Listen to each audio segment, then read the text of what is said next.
everybody. Welcome to the NSFW Cleveland podcast. I'm Chris Paugh. I am John Armstrong. What was that? This is my rap. You gotta talk into that mic. That's my rap mic. This is either rap mic, like, you know, LL, don't call it a comeback, or obvious blowjob mic. I want to go with rap mic, but this podcast doesn't go well. It might turn into blowjob mic. The LL Cool J one's probably cooler. It's in the name. Yeah. It's right there.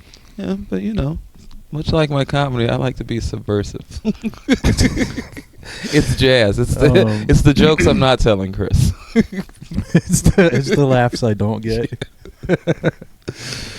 which is a cacophony of white noise. Have you ever seen anyone do anti-comedy?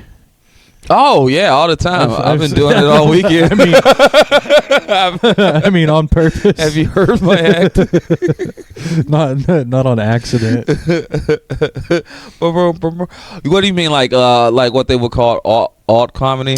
Yeah, like just weird, bizarre. Yeah. That gets kind of like that lives in the same place as like prank type shit to me. Like the disgruntled clown. You ever see that guy? No. It's like a funny stop guy occasionally. I probably have, and I'm just not putting names. Big Northeast Ohio reference there. Yeah. Funny Stop. I'm at Funny Stop this weekend. 2 more shows. This is Saturday, but when y'all see this, it'll be over. But yeah, shout out Funny Stop. That's why I brought up hilarities. I was looking at your shirt. Well, that's why I brought up Funny Stop. Because I'll be forgetting I got this on. This is not an advertisement. This is me being poor and needing a jacket. This is one of the first cold weeks, Cleveland. It's 40-something degrees, so this is all I got. Yeah, it's that time of year now. Yeah. So you're at Funny Stop this weekend, and we were just talking about it and how stressful it is. Chris, don't give that away, okay? I'm not here to discourage. Okay, America.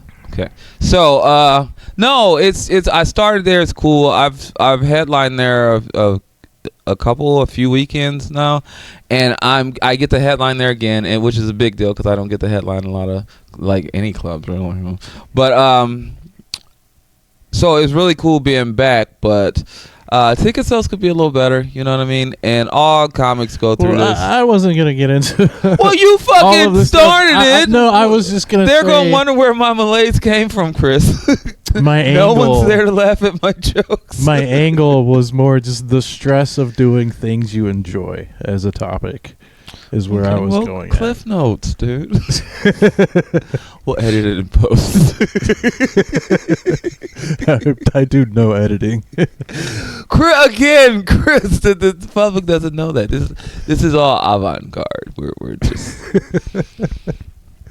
no, but yeah, the stress of I was thinking about that one day. Like, even if you had, like, you know how guys joke like being a porn star would be the greatest job in the world. If you really did porn, that'd be a job too.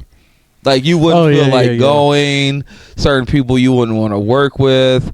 You're fucking some person thinking about somebody else so you can come. So somebody else who's watching you can. It's climax inception. Where's the kick? It's just cascading cum cycles. Yeah, dude. Like, yeah. So I think that's like a routine thing, I guess, for the human mind.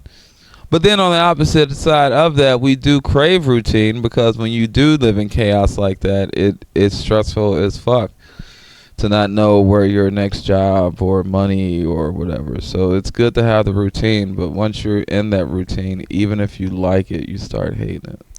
It is nice as human beings to be able to, like, no matter how bad things get, you can usually kind of lock in and have like a decent day-to-day. Like, if you can compartmentalize yourself out from the world. It's some people, like, we're lucky now in our lives where we are, like, we can push people away. but there's certain instances you have, like, if your kids are still young, or like As you know, family dynamics you don't realize until you start, like, you'll meet different friend groups, and then you'll come into this person's house and they live with all their family, and it's like just people running around everywhere. Somebody in a hospital bed, like in the extra bedroom. Just some people their lives are so intertwined that they don't have that luxury of like kind of sucking back a little bit. So that is kind of a luxury for us, that you can like disassociate and kind of see where these thoughts are coming from. The malaise, if you will. I'm really high because I don't remember what we were, how we got there. Chris, we were talking about the stress just of, hating, the stress of hating something that you like. Yeah. Yeah, that always comes up. Like at some point, even Brad Pitt looked over and was like, "Ugh, Yeah. Jolie again." Yeah. Well, I mean, I never found her to be super attractive. I mean, she's not bad looking. She's just way too skinny, and that's not the black talking. Well, okay, it is, but still, even. Yeah, she just got way too gaunt, and like, you know what I mean? It's like you already are the white lady with full lips, so being that thin, she had Mar-a-Lago face before that shit was a thing, you know what I mean? She was like Kim Kardashian, like the original blueprint of what every other woman would start chasing. Like, do you have high cheekbones? Are your lips freakishly big for a person of European descent? Are you horny for a different rich man every 6 weeks? What a tangent. Hey, man, it's an observation, all right? That was her look. And then, you know, because remember, people were surprised she was fucking Billy Bob. You know what I mean? Like, that was the whole... It was like when Julia Roberts was fucking that... what was his name? Travis Trent? Or what was it? Was it like the Blink-182 guy? No, this is years ago, dude. Lyle Lovett? Lyle Lovett, yes, Travis. I knew it was a fake name, America. I was thinking of like Travis Barker. I think you said that.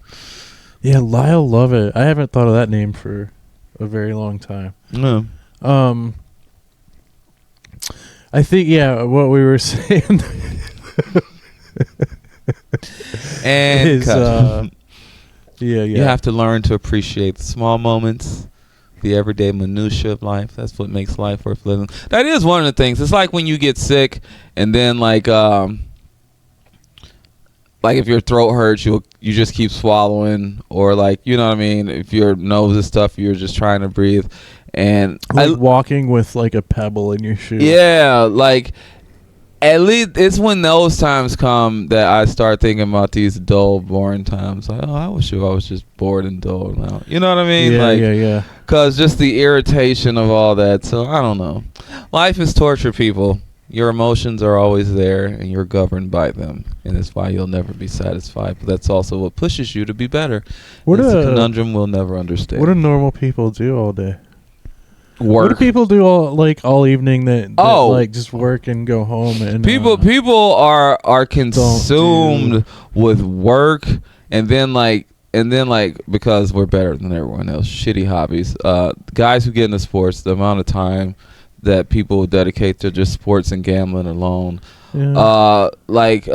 Women, some of their weird friend groups of hating all these girls, but still planning so much shit around the stuff they do. I'm going to so-and-so's wedding this week. Me and the girls got dinner this week. They don't like each other at all, but they just need a routine to get out of the house. You know what I mean? That's what everybody does. Keeps the economy going. It keeps the demons away of living in late-stage capitalism. I always think about what... Bread and circuses. I always think about what would I be doing if I didn't waste all this time on comedy, and I always just felt like I would just be sitting at home in the evenings watching TV or something. Bingo. I always go back to that. Yeah, I'm sure you've seen Office Space, right? The movie, 1999. Yeah. And it was like, you know, what would you do if you had $1 million? Because inevitably, whatever you think of, that's the career you should do. Two chicks at the same time. Yeah, and then Peter Gibbons is just like, I would do nothing, dude. I would fucking do nothing. I love nothing, dude.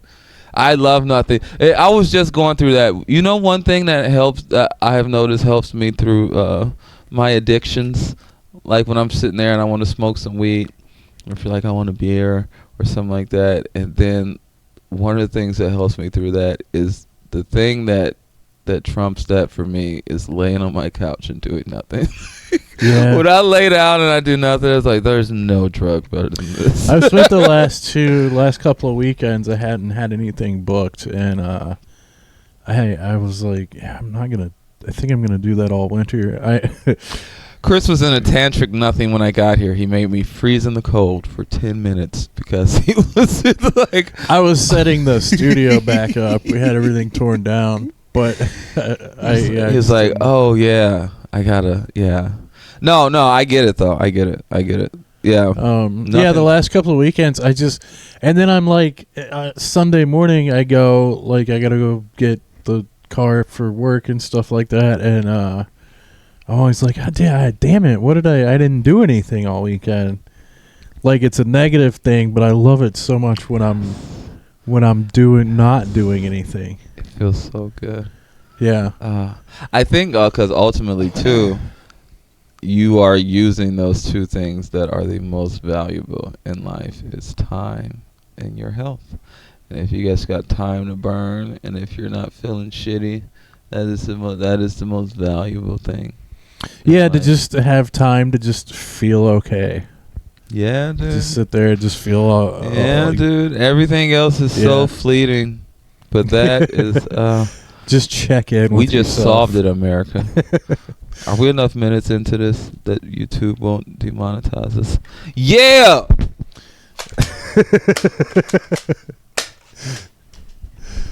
I don't know. I'm a child. All right, I just had to do that.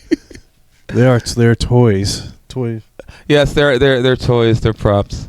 What was the movie with Fat Joe when he had the gun and it popped up from the couch? It was like, whoo, and like he caught it. Like I don't know. It was tell us in the comments, America. It was like a hood movie, but yeah. America or anywhere else too. They watch this. They could be watching this other places. Ooh, what if like some scientists in Antarctica are just burning time? They're just listening to us to kill time. Yeah. Let us know what you're doing while you're listening to this. that you thought this was a good idea. Where are we at on the suicide meter? Are we saving or are we pushing people off the ledge? I think we're saving. Yeah. I think people like to commiserate. I think that's all we're doing yeah, man. Building community as those people online say. We're not like volunteering any.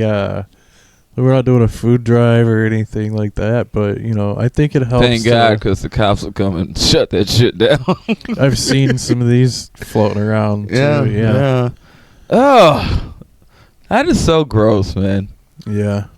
That is. Wait, are you giving food away? You need to. This is against this. health code violation. You can get people sick, because you care about getting homeless people sick. You see that one cop that got arrested for feeding the homeless person a literal shit sandwich, dude? Yeah. A cop did? Yeah. He shit on a sandwich. I don't know if it was his shit or it was like dog shit, but he made a shit sandwich. And I never do this, America. We're going to do it because I just said it. We're going to Google it. We're going to Google it. I feel verklempt. Talk amongst yourselves. They're really just the worst people that want that job. Yeah. It's not like, all cops are bad. It's like, you got to be kind of suck to want to do that job. Yeah. I don't know is there any altruistic thing about being a cop? What in the best intentions, what is the job of you know what I mean? I just grew up in a rough environment and I saw what happened in my neighborhood and my best friend got blah blah blah, so I said I wanted to join the force so I could make a difference. Does that guy exist? To make a difference? I know I've seen there have been, I don't know, campaigns or whatever towards people in the same community actually being the cop that's in that community. Ding, ding, ding. I'm sorry. SAPD. I'm guessing that's San Antonio Police Department. Officer fired for giving homeless man a feces sandwich. January 7th, 2025. Yeah. A former San Antonio police officer who was fired for giving a homeless person a feces. We're buffering. Do you think Either way, so yeah, it's a thing. he did this probably to brag to the other cops? Oh, this was probably him just being bored. This is pedestrian to them. You know what I mean? Like, the shit they brag about is like, you know, raping and killing bitches. You know what I mean? Like, and fucking how many niggas you sent to jail who didn't fucking do the shit. Man, big problem with this in Columbus a couple of years ago. Wait, what happened? In Columbus, I'm going to say between 5 and 10 years ago. The root of all evil in Ohio, if we're being real. People shit on Cleveland, but Columbus is... It's wild. It's a test market. Evil people with good credit scores. Don't trust those motherfuckers. Yeah, that's the thing. Columbus is literally a test market. Yeah. And I think that even applies to... They're getting a Bojangles down there. Fuck y'all. The cops and shit. Like, they test what they can get away with in Columbus. Especially having, like, being a college town. Like, yeah, politically, like, you know, also a good test market. Oh, yeah. Yeah, because Ohio... And then, you know, conversely, Columbus is very microcosm of America. Not that any other place in America isn't at this point, but yeah. So there were it's a good generic. There were a handful of indicator. officers accused of grape and different types of assaults around 5 to 10 years ago. Statistically, 40-something% of them beat their wives. Yeah. And 40% is crazy. Well, the crazy part is that it's 40%, because if you're a cop, like, cops look the other way a million times, so that number has to be that's like the ones astronomically that are so bad higher than that. You know what I mean? Yeah. Like, do you know how bad of a cop you got to be for another cop to write it down? To be like, hey, man, you can't do that with a closed fist. You know how bad you gotta be for them to be like, all right. Whoa. It's like Goodfellas when somebody gets killed, they don't even care that they killed him. It's like, you go dig the fucking hole. I'm not digging the hole. They're just mad at the work that they gotta do. Which I was talking to somebody about this, like, getting in trouble as a kid. One of the things that's helped me a handful of times is cops' sheer laziness. Do you know how many times I've heard, we would arrest you, but I don't feel like doing the paperwork? Swear to God, dude. The only thing that trumps fascism and racism, bureaucracy. That's weird. They never say things to me. Oh, dude. You know, I've been told everything. How much they want to shoot you, how much they want to kill you. Move. Yeah. Oh, dude. Come on now. Yeah. Yeah, dude. Yeah. They're an evil people who enjoy subjugating others. But, you know, people got to eat. On the good side of it, I don't want to disparage all cops. I think some people, it's like on the other end of it, it's like people who work in a slaughterhouse. It's like you're just numb to what's going on around you. And you're not necessarily a bad person, but it does take a certain amount of whatever to get a check to work in a literal meat factory, dude. Yeah. Well, and, you know, they're cutting the food stamp thing. This is all like, they're trying to make people broke enough to join ICE. Like, they want to militarize poor. Like, this. Well, they want you on either side of it. This is how North Korea keeps a big army. Yeah, you're gonna starve to death if you're not in the army. They want you on either side of it. They want you to either join the army, or they want you to be desperate enough to revolt against said army, so they can lock you up, get rid of you. Yeah, either kill you or lock you up and use you for slave labor. 13th Amendment. Yeah. So yeah, which again.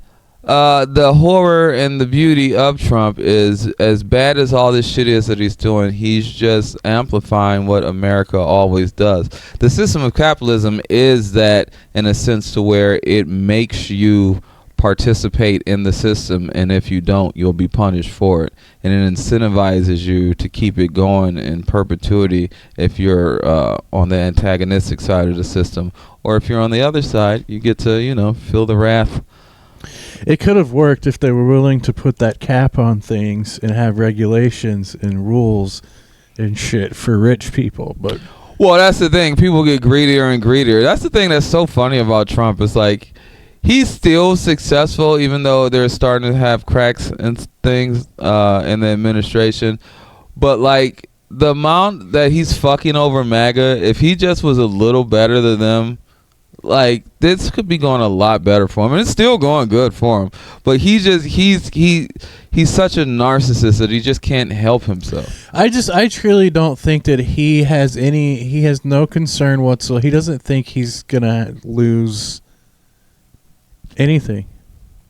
Well, I think at this point, I think his mind really is starting to go. Did you see, was it yesterday or the day before, when the guy passed out in the Oval Office when they're doing the health presser? He just kind of looked yeah. Well, one, he just kind of looked away, and then that last one when they get a shot of him looking directly into the camera, and everybody else is in the corner huddled over this dude who just passed out, and he just has this very, I mean, it's been used, but Weekend at Bernie's just, he's out to lunch, dude. He's come on, man. He's out to fucking lunch, and then every time that they show him, he's like sleep. As much shit as he, every accusation is a confession. As much as he talked about Sleepy Joe and all that, this dude keeps getting caught just being. Dude, and like Caroline Leavitt, and like in that same video where that guy passed out, there's like a bunch of young white girls that come out and go, "Okay, thank you, press. Okay, we're done with the press now. We're all going." These are all just like youth group ministers and shit. That got into these jobs. And we're like these like ultra right wing nationalist. Well, fucking who is it with Doge Big Balls or whatever? This dude's like barely 20 years old. Like they're all kids, dude. They're all just like Heritage Foundation interns and shit that are just running the show. It's fucking crazy, dude. These must be like the house niggas. There's like to the field niggas of the people in nothing the Epstein. behind her eyes. What's that? There's Caroline Leavitt. There is nothing behind her eyes. There's nothing behind any of their eyes, dude. She's one of the worst. Pete Hegseth, he constantly has that drunk stare where he's looking through you. Yeah. Cash Patel, he looks like he saw the Ark of the Covenant. Oh my God, yeah. His eyes are fucking bulging. RFK really looks like that because it looks like he's just about to fucking melt. He looks like Arnold when he's on Mars before the oxygen comes. Cash Patel the most looks like he's learned something that he can't unlearn. Oh God. Like his face just looks like he's just barely holding on to reality. In a way, if you want to believe in any type of karmic retribution, that is cool. Like, cause wasn't he like a podcaster or something? Yeah, just fucking right wing morons. Right. So to be on the outside looking in and be like, I'm sure a lot of it was grift, but it seems like he believed the Epstein thing and all this stuff. And then to get on the inside of it and then see like, holy shit. and now he's stuck. You can't go out and tell all your conspiracy friends. You're in it. So you just gotta fuck your honeypot Mossad girlfriend until they decide that Charlie Kirk. And he's like Indian, and it's like he knows he's dead if he does if he sneezes funny. Well, here's the thing, not to broadly stereotype, but like the British got the Indians good. They already had like a caste system, but Indians love some white supremacy. They love Vivek Ramaswamy, fucking who is Dinesh D'Souza, fucking J.D. Vance's wife. Yes, buddy. What's her name? Oh my God! Oh, they love. It's the way you were talking about the young girls who work for the Trump administration. How there's like a group of evangelical white women who just love patriarchy. There are certain sects of like Hispanics, of like Indian people, just people. Period. That's why. That's why Catholicism has a lot to do with the spreading all over the world. Yeah, like religion, because to have religion is to have a blind faith and a dogmatic pattern of thought. It's like the Pledge of Allegiance, and you love patriarchy and you love hierarchy. Really, like, it's the one thing that allows, or doesn't allow, but like it gives these people some benefit of the doubt to themselves that they're not racist. Yeah, because there's enough Catholicism in like Mexicans and everybody, and even the racism that's there, they believe that it's a God thing, because again it becomes this social Darwinism type of thing. So even these people who they'll be racist, but to them they're not looking down on people who they feel are beneath them. In a way, they feel like they're helping them. You know how many people who had slaves thought they were helping fucking slaves because it's like of like the proximity that they get to be around the civilized fucking white people. Like, if people, and again, that's cognitive dissonance, because people, if you're normal, can't have two thoughts in your head at the same time that contradict each other. So you have to make up this fantasy world of, well, they must like this, or they really are like this, or you know what I mean? Human beings are fucked, dude. Governed by our emotions. Did I mention? It's the same people that always quote like crime statistics and stuff, and like they'll fucking memorize those. But like, well, and it's very cherry picked too, because half the time when you get like, crime statistics, it's very yeah. And what is crime, Chris? Yeah, it depends. Yeah, it depends on what you're.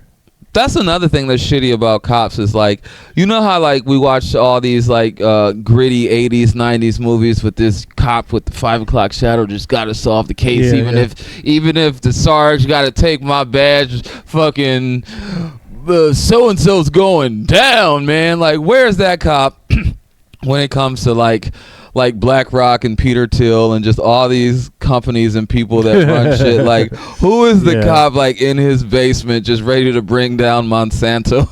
Like, God damn it, they GMO'd these seeds, and if they blow into my property, then they get to sue me. This is fucked up, and they're going down. It's against the law, Sergeant.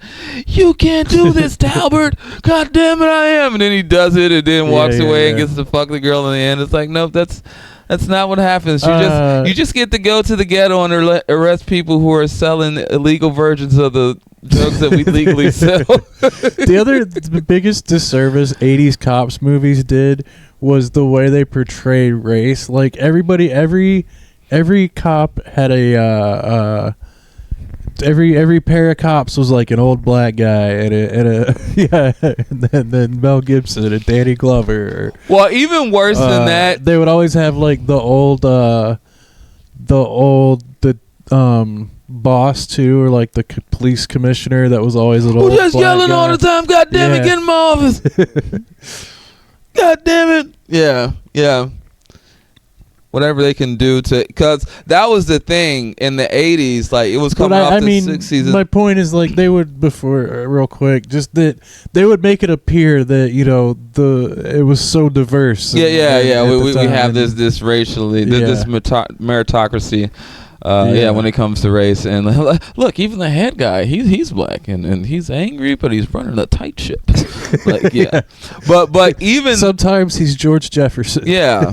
I think he did that a couple of times. Even that though was kind of like a spit in the face, because it's like that was coming off of the 60s and 70s and everything before that, where black men were very just like yes sir, no sir. Like, you couldn't be cool. You couldn't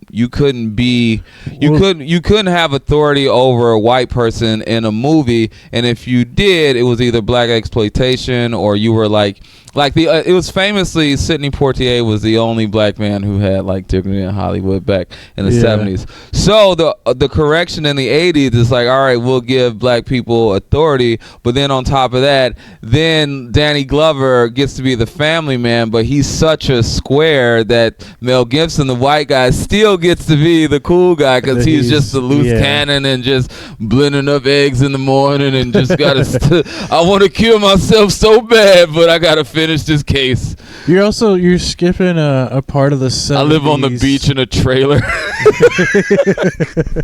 Or a boathouse. I'm a cool detective. They will play the saxophone on my ride home in my motorcycle or my drop top vintage car. Oh yeah, it's Joe Piscopo. But you're skipping the gritty 70s where it would just be like Charles Bronson shooting a gang full of black dudes and Mexicans. Oh, dude. They would throw like a guy with a mohawk, a white guy with a mohawk in Clint there every Eastwood, once in a dude. while. Come on now. Do you feel lucky, punk? You know who the punk was? A black person. Like, yeah. Those ridiculously long Desert Eagle 44 Magnums. Like, when you want to blow someone's head off, but you don't feel like carrying a shotgun. Oh, my God. Yeah, dude. Yeah. Propaganda. That's the Charles Bronson, the main celebrity that helped grow the NRA, like, and really? He was a big NRA guy. Now, wasn't he like a 80s and 90s, Korea like or World War II vet? Like he actually did combat. But, I think so.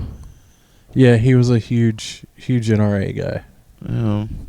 Yeah, because he was like. Yeah, he's the guy that was like, you can take it from my dead. From my no, dead hand. that was Charlton Heston. Charlton Heston, yeah. That was Charlton Bronson. Heston. Okay, I'm thinking of Heston. Never mind, I fucked up. You damn dirty ape. That was Charlton Heston. From my cold dead hands. Yeah. Because he was at the NRA thing and he held the gun like this. And he was like, from my cold dead hands. Because in Bowling for Columbine, fucking Michael Moore went to his house and left a picture of one of the girls who died. And fucking at this point, Charlton Heston's so old, he's just like, oh yeah. Get off my property, you fat liberal piece of shit. He didn't say that, but it was the energy was implied. It's like Gran Torino, but it's him and Michael Moore's on his lawn. Oh God, Gran Torino! Get out of here. That was the movie version of Clint Eastwood talking in that chair when Obama was president. It was the last bastion of dog whistles. And then Trump just finally came out like, can we just say it? Let's just say it. It's been on ever since. Chris, you got any comedy coming up this coming week?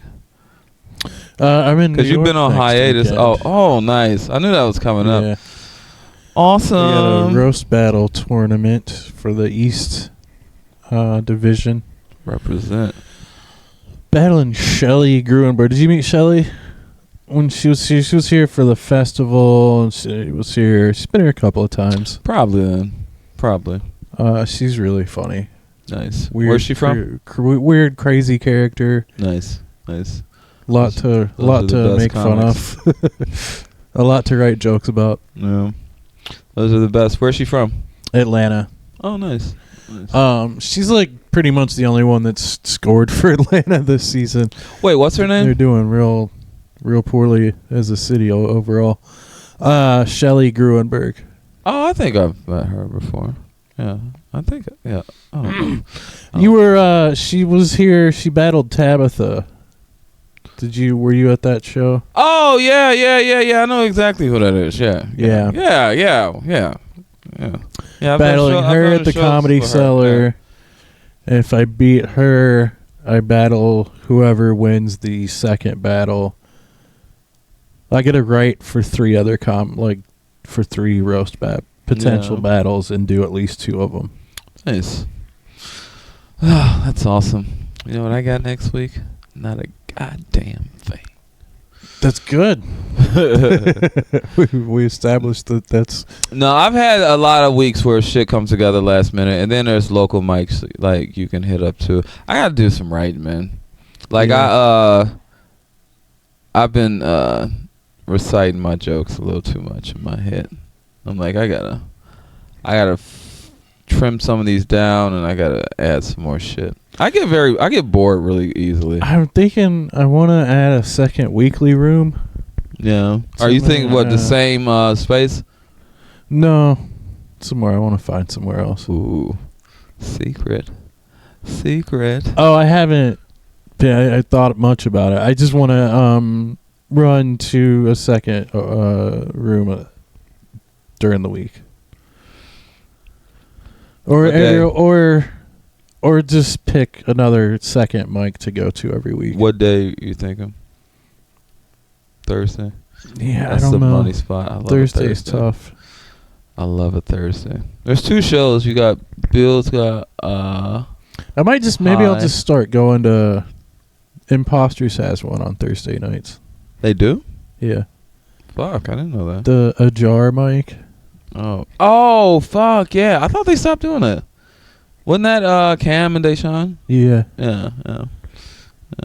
Yeah, they do it like 3 weeks, and then the first week of the month, it's like it's a sketch open mic. So a bunch of sketch people bring in their scripts and stuff, and whoever's there will help them like do read-throughs and stuff like that. Yeah. But nice. Yeah, I did it a while ago. Fucking Yamanika Sanders stopped by. She was playing Hilarities that weekend, and she came with Elijah. He was there. Elijah Neville's, and I think Ramon came out, but yeah, it ended up being we was just in that front part, but it was just packed out. It ended up being like this super cool show, dude. Nice. Yeah. Shout out to Imposters. Oh yeah.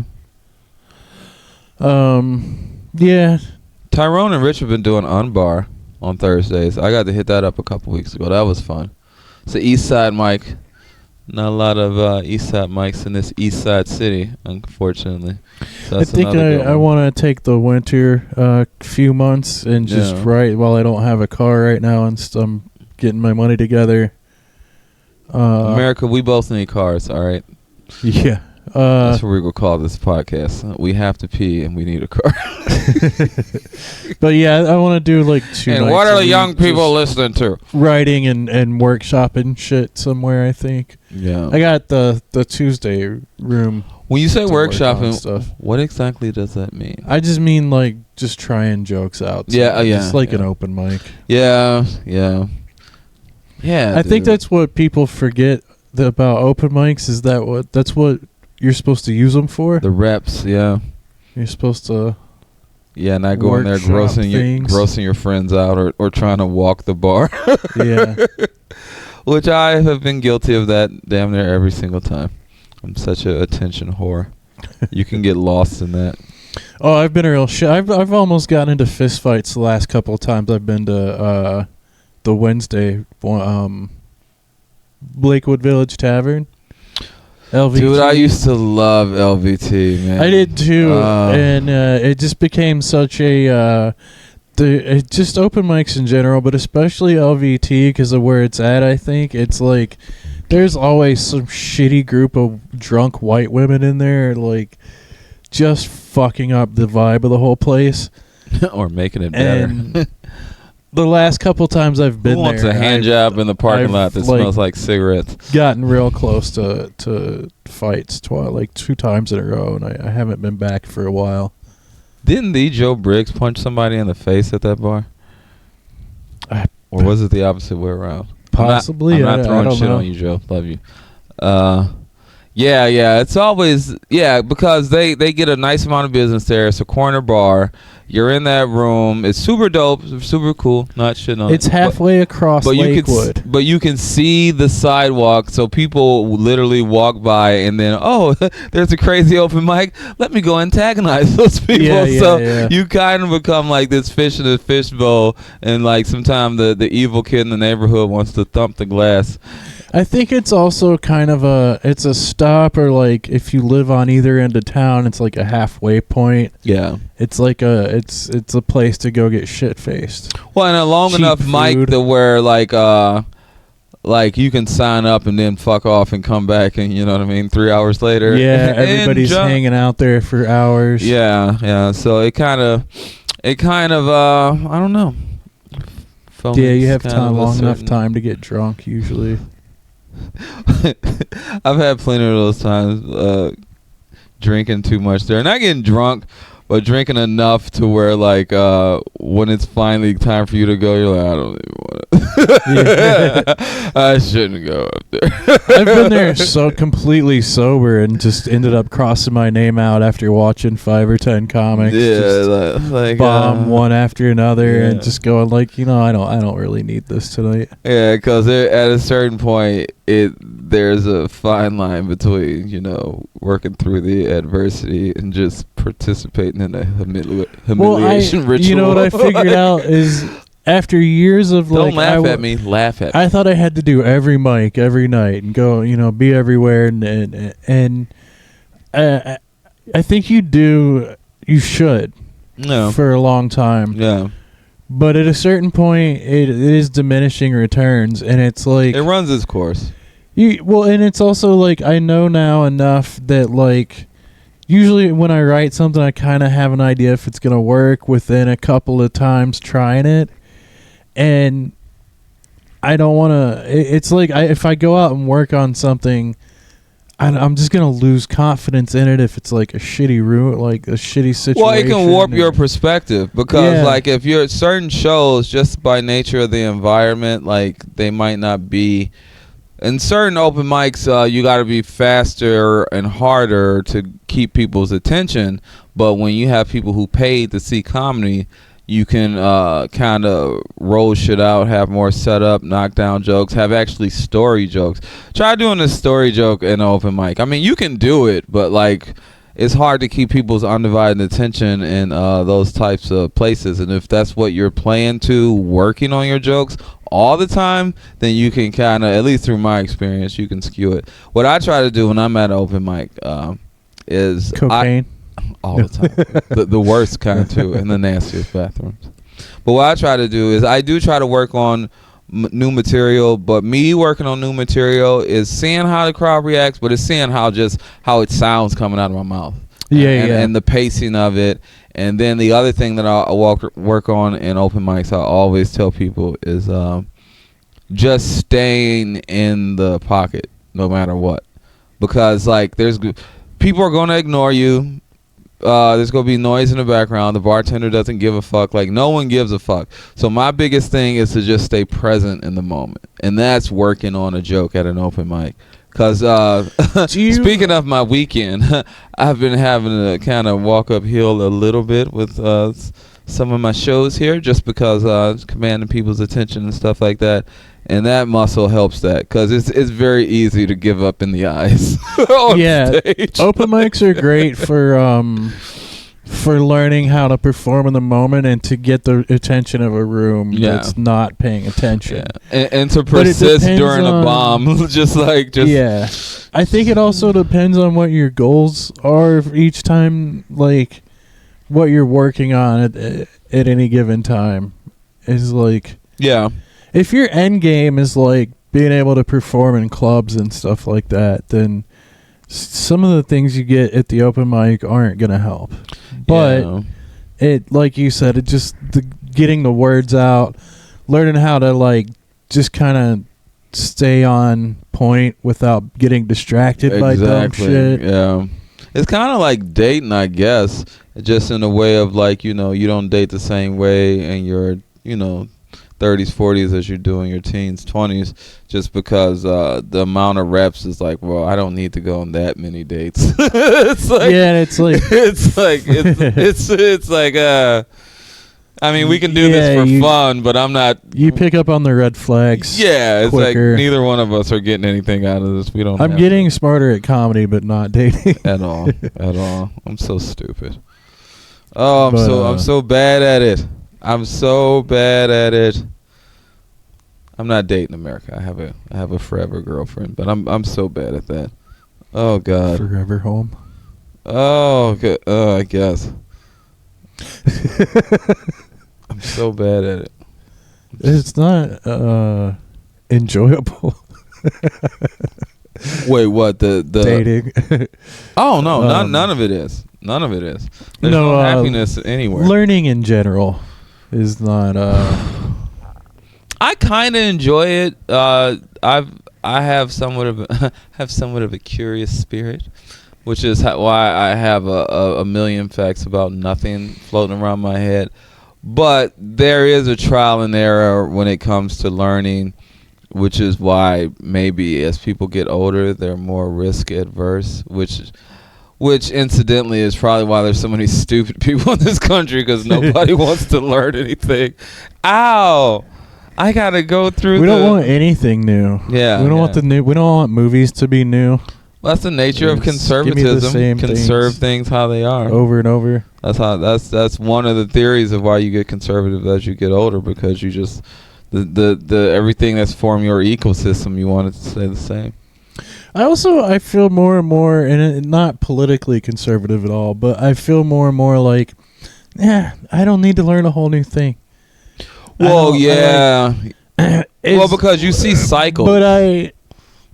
But it's not in areas where it's like gonna harm anyone else, like where I'm. But just like, man, I get that with cultural stuff, like you know, the new chicken sandwich, or like this. I don't have to. Yeah, I don't need that. Oh my God, they're doing Detroit style pizza. You got to try it out. They're doing. You know what I'm dealing with today. It's dealing with. Do you keep old calendars? No, I used to. Or notebooks. I have old journals. I got a couple of them. I have notebooks and like a pile of them from like 20 years ago. Wow. Wow. Yeah. I got a couple things like that, and it's got like goals and stuff in them. And one of them was does it hurt your feelings when you read them? A little bit, but I'm glad the comedy one that I was even scared to write down that I eventually did. That one was like, oh God. What did you? It took me forever to do comedy. Me too. I was so scared. We both started. I was 30. I was 36, dude. 36. Yeah. Why? Cause I had to, man. I love this shit, man. I mean, why later in life? Because I was afraid, all right? You want to hear it? I was afraid. I was scared, man. And then like I had kids early, and you know, my son being autistic, and like I had just so much other stuff to focus on. I really I didn't believe in myself. I didn't have a good support group. I don't know. I've always had this duality of a healthy amount of arrogance and ego, but also just a crushing fucking self-doubt, dude. And that shit was always there. And just putting myself on Front Street like that, like just like, hey, look at me. It just felt so fucking. That's the hardest part of it, is the look at me part. Yeah. But that's kind of what you're going for, you know what I'm saying? It's so weird. Yeah. Did somebody just bust through the door? It's so fucking weird, man. And that's one of the things I've heard successful comics talk about this, and I'm trying to get better at it, because they're always like, a lot of the good comics are really bad at selling themselves. And not to toot my horn, I'm decent, but like I am pretty bad at selling myself. But again, it goes to that look at me thing. Like, it's one thing to look at me on stage, but to look at me like my ability to self-sell is zero. It's so hard. It is ridiculously low. It's kind of indicative of my dating life. I try to do like some acting and sketches and stuff. I feel so stupid. I feel stupid doing anything. It's so weird. Ricky Bobby, what do I do with my hands? Yeah. Yeah, it's weird, man, and you have to do it, because that's the other thing about it is this is ultimately what we want to do as a career, but, you know, since capitalism, you know, you got to make money too, so then it becomes, when you're not good at it, it's not just the failure of not being where you want to be, but it's the lack of, you know, monetizing this thing, you know what I mean? Yeah. Don't get me wrong, we're getting paid. We out here getting paid in America. What? I got money from comedy. I'm making money. Like, you're out here getting paid, but like it really is. I mean, there is a gap between the people who do this and the people who do this. Have you had this anytime I've had like the smallest argument with somebody online, they'll go back to my page and be like, "Oh, you're a comedian? How come I've never heard of you? You must suck." Oh yeah. And like that kind of or failed comedian. I've got that. Oh my god, yeah. Just failed comedian. Yeah. Which is like such a crazy. Everyone's a failed everything until they're not. Well, part of it is kind of flattering. Like, this dude, like, looked me up. Like how could I? It's like, oh, this isn't a robot. That's kind of refreshing. Unless they got really good algorithms that robots can look you up now. Failed comedian. Yeah. I don't know. I'm having a good time at least. I remember somebody looked up one of my old pictures with my kids. And they zoomed in on my son. I guess he was making an autism face, and they were like implying, like, you got a special needs son, but not in a nice way. Yeah. And I remember, and immediately I brought it back down because I was like, John, you can't get to that level. Like, you don't do that. Because this is what they're after. Because it's the ultimate anger. Like, it's one of the things. Like, when you have a child he's an adult now, but when you have a child that's vulnerable like that, that's one of your biggest things that you don't want is somebody attacking them in that way. And for that to happen, like, it's very, it's like when you become. It's also the shit that people will go there over. Oh yeah, it's so small that you're like, what the. You'll be like, I don't know, I like James Gunn's Superman, and then they're like, you piece of dog shit, look at your dumbass kid. Yeah. But it becomes one of those things, like, when you get older, like how you were saying how you don't go to LVT all the time because you can get into fights and shit there. Yeah, don't go. It's like how you get as a man, how when you're an adult and you learn how to walk away from a fight.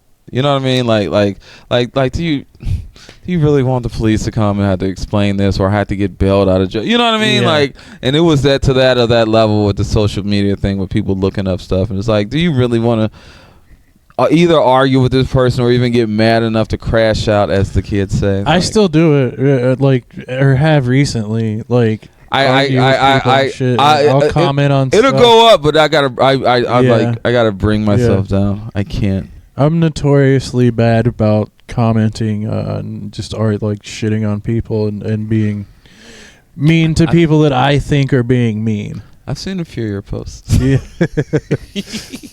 I'm like, oh shit, Chris out here battling the world. Oh yeah, I'll just post my own post where I'm being an asshole too. No, but I mean, people need a stern talking.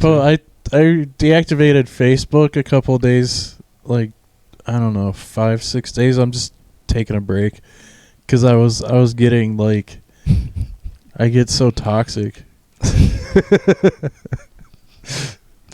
Well, it's I made a post that was like, I did all this shit with Roast Battle this year, and Cleveland doesn't give a fuck.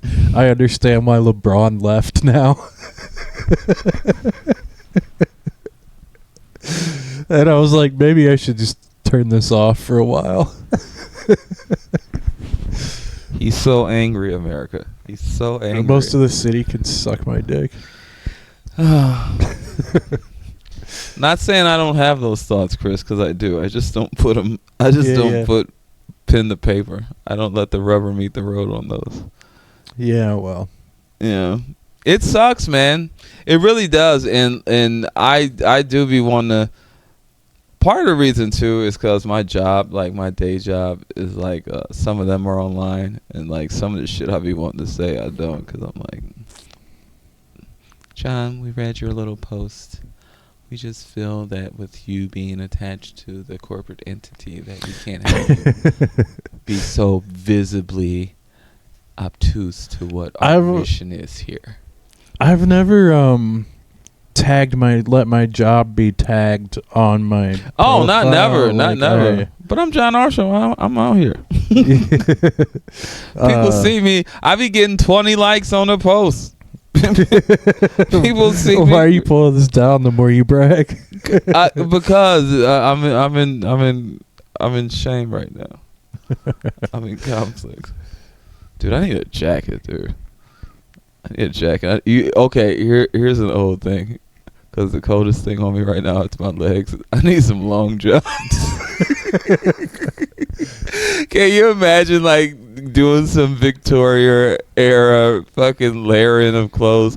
Wait, but you're out here in the streets. Yeah, I'm about to say you probably do that. Yeah. I have some long johns. Yeah. Ooh, yeah. Picking up bodies in the wintertime. Yeah. It sucks. Have you ever went to houses where the whole house is like dead, like the power's out and this person's been in the house for like a while? In the summer. Yeah, no, it's real bad in the summer. Did I tell you about the story that Ramon told me? He was in the rain and one of his neighbors at his family house was an older lady, and she slipped and fell. She was in the driveway getting out of her car. I guess she had got home, and it was icy, and she slipped and fell and hit her head and was knocked out and then froze to death. Jesus Christ. Yeah, I think you told me this once. Okay. But I don't know. Sorry, American. Maybe not on the podcast. But yeah, that's, you know how certain shit like sticks in your head, like, yeah. Because for one, it's like to be so cold to be able to freeze to death. For two, just that series of unfortunate events that you slip, fall, and knock yourself out. And you're knocked out long enough that you freeze. Yeah. But also to make it to be an old person and that be what takes you out. Yeah. It's like, you could have did this to me when I was 6. I didn't need the pain of losing family members and fucking seeing decades of just human degradation only to fucking come home late from bingo and get found in the morning. Like, I'm not trying to disparage anyone if this makes it out to those parts. A lot of people just die on the toilet. Is that how Elvis died? All kinds of things happen. Well, vagus nerve, dude. When you got everything pinched like that and you're straining, you're just asking for it. Well, you know what I found out is thinking you have to shit is one of the symptoms of a heart attack. God. And so a lot of people will have I should. Oh, so they go heart attack, and they go sit on the shitter, and that's where it happens. New fear unlocked. Fuck you, dude. Every time I got a shit, I'm dude, we find people constantly slumped over in that space between the toilet and the bathtub where you're just like, oh my God. They fall between there somehow, and they're like, it's a nightmare to get them out. Oh my God. You want to know what? Glass half full. My kid's mom, she told me that's how she knew the baby was coming every time. She's like, I woke up, I felt like I had the shit. Oh, but yeah, I didn't know I was yeah. going into labor. Yeah. So yeah. You're either taking a life out or bringing one in. Dude, it'll be so embarrassing because people die in if you're new to the podcast, I pick bodies up at my one job, and at my one job, people will die on the toilet, and then they'll just fall over somewhere, and you'll walk in, and it's like their asshole is the first thing, like their ass is just up, and you're like, God damn it. As soon as you walk in, because a lot of people die naked, sleep naked. They'll get up and walk around and die in the night. And they'll just be they'll die on the toilet and then, fall over, and their asshole will be in the air when they're found. And then a spider crawls out like, black widows live in your butthole. Oh man, I can't process that. I mean I can. That's the problem, I guess. Yeah. Like that's a lot to deal with, dude. Like, oh my God. That's a percentage of people, not a big amount. But enough that I've been like, man, I hope I'm not one of the people that dies with my asshole sticking out. Yeah. But I also, it's like, I don't know, who sees it? Like, it's not like I remember specific assholes I've seen. That were, you know, I just kind of get through it real like quick. If they had like an asshole lineup, you were like, oh, yeah, summer 2023. I remember that one. Oh, I'll never forget that one. You had a hemorrhoid on that one. I'm like, ooh. Just I have asshole blindness. Oh, that one. I remember that one. This was an 84-year-old woman with a bleached asshole. So she had a sexual life up until death. God bless her. It's the smoothest asshole I've ever seen. It's a fucked up job. Yeah. I enjoy it, man. We're recession proof. I sell people alcohol and you scoop up the dead. Yeah. Fire me if you want to. I will always have something to do. We're the final bosses of capitalism. I might get a cremation license so I can run the kern. Kern? Yeah, you can't say oven. It's in poor taste to call it an oven. Oh God, kern. Yep. Kern. Is that short for something? No, it's just what it's called. It's like the name of that kind of cooker. Cremation stove oven thing. Wow. What do you do about really fat people? Fun fact. Grease fire, right? Yeah, well, it melts. So grease fire. Fat people don't have more ashes than skinny people. Because the ashes and stuff is all like bone and yeah. The fat they just become a candle that burns forever. It just burns off, and then it burns. But I'm saying, does it take longer since it's literally like fat? I don't think so, because it kind of like drips through and sort of gets disposed of. So there's like a grate where the gelatinous part comes through. Yeah, but it's burned there too. Like it's all burned. Like it's all becomes ash. Think of a barbecue. Yeah. If a fat piece comes off the meat and hits the coals, that burns too. It becomes ash. Yeah. God. Yeah. It's as if we're all carbon forms of life. Well, we all have finite lives. Not ash, it just. Yeah. Wow.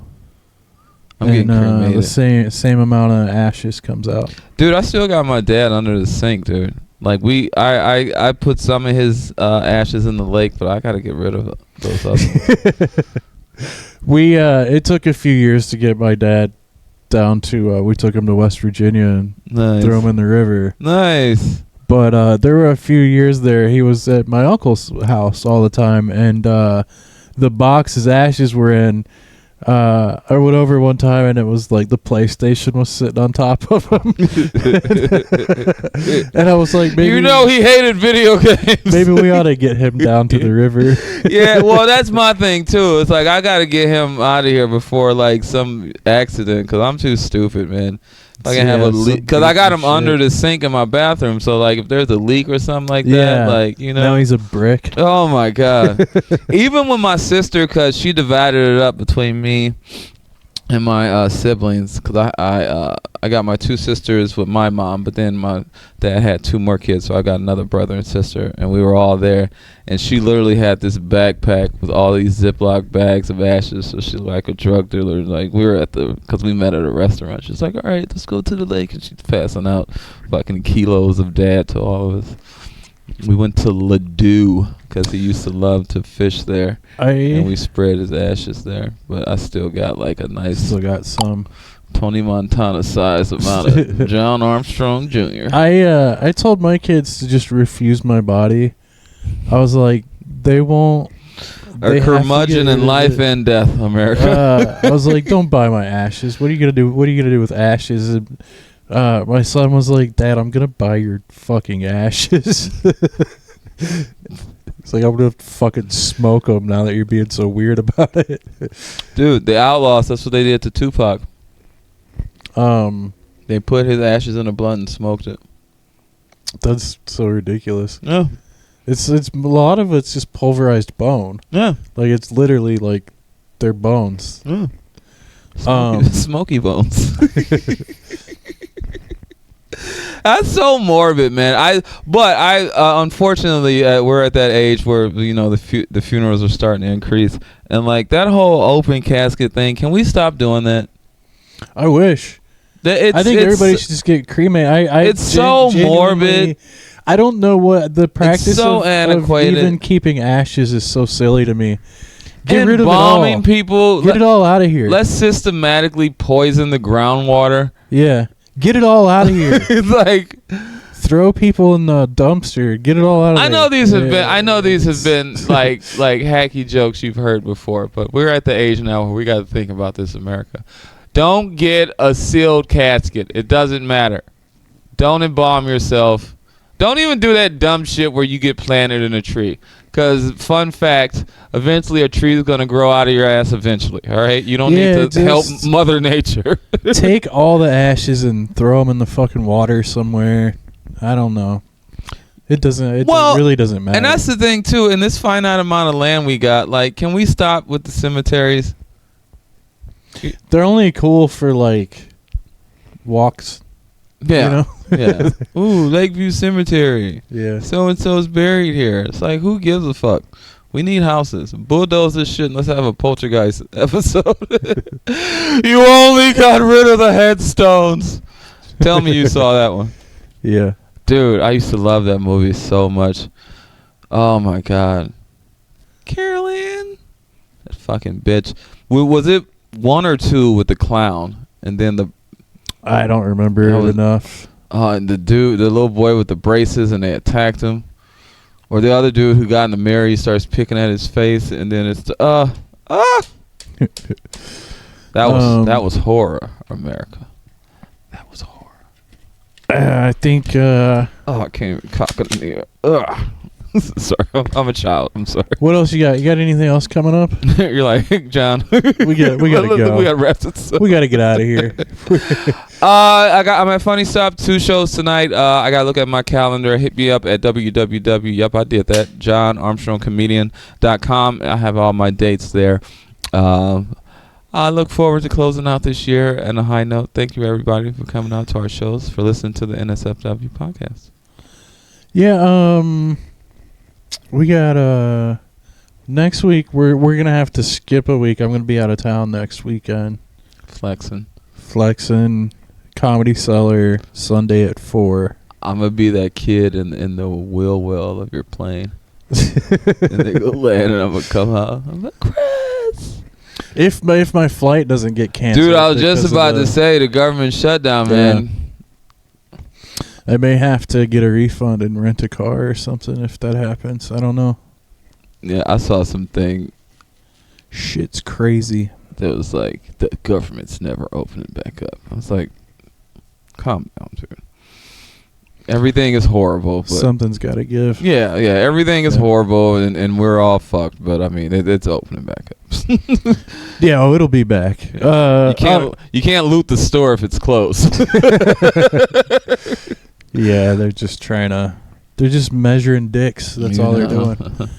Blue dick, red dick, purple dick. That's the one that's the most needy. 1 dick, 2 dick, 3, 4 fish.